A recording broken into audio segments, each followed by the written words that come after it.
Joining me now is travel expert and journalist Oneika Raymond. She's also the host of 2 travel shows on the Travel Channel. So, Oneika, I want to get your reaction about the latest announcement here in the U.S. The governors of New York, where you are, New Jersey and Connecticut, just imposed an immediate travel advisory and 14-day quarantine for people coming in from hotspots.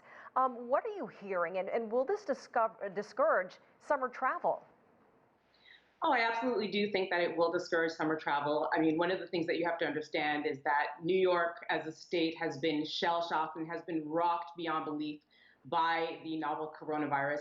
And things are only just starting to open back up. New York City only just entered phase 2 of its reopening on Monday. So understandably, New Yorkers, including Governor Cuomo, are very wary of going back in time and going back to a time where coronavirus was very much a threat in the state. And at the same time, we're hearing the European Union is considering a ban on American travelers as countries there start to reopen and open their borders to tourists. What do you make of these measures? Because it seems like the guidance changes by the day, depending on the country, and travelers are just, confused on what to do. Should they take the trip or not? Right. I think it's really important to continue to monitor the news. The European Union, is currently scrambling to reach a decision by July 1st to figure out whether or not they are going to ban U.S. travelers from entering the European Union.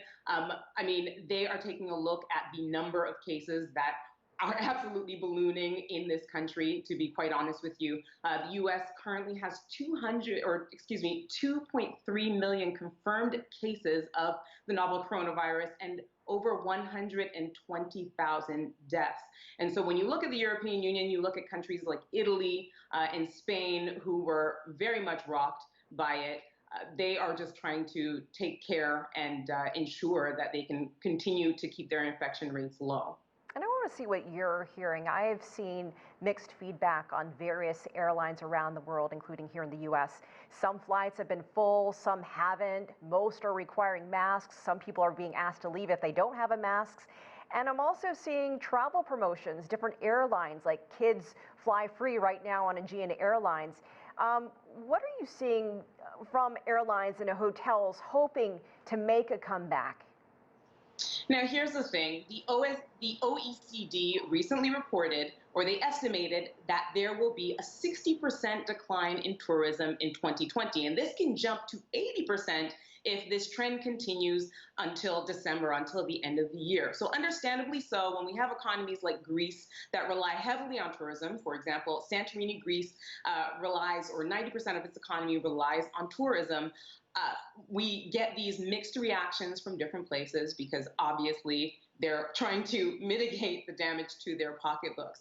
I think that as consumers, it's really up to us to keep ourselves informed. And I think it also really depends on your comfort level and how you feel about traveling during this very, very, very tense time.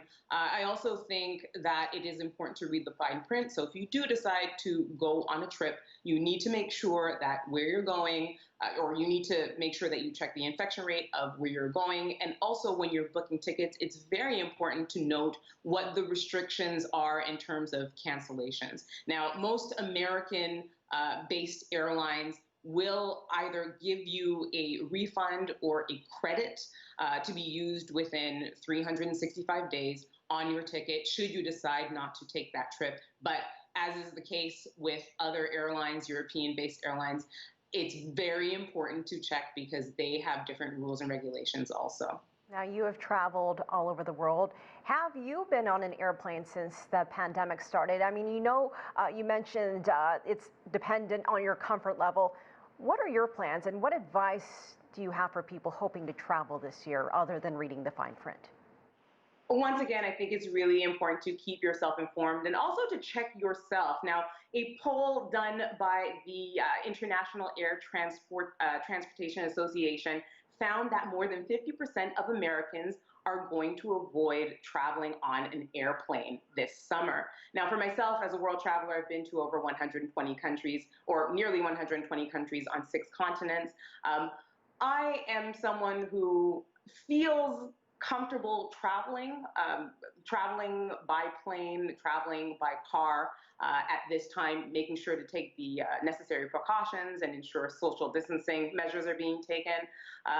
But again, it really depends on your personal level of comfort, and it depends on where you're going and how you are getting there. I do think we're going to see a huge surge in road trips across the US for Americans, since so many people are really wanting to get out of the house, wanting to explore, but particularly reluctant to get on a plane. So once you can jump in a car, you can more I guess, more adequately ensure that social distancing measures are being met.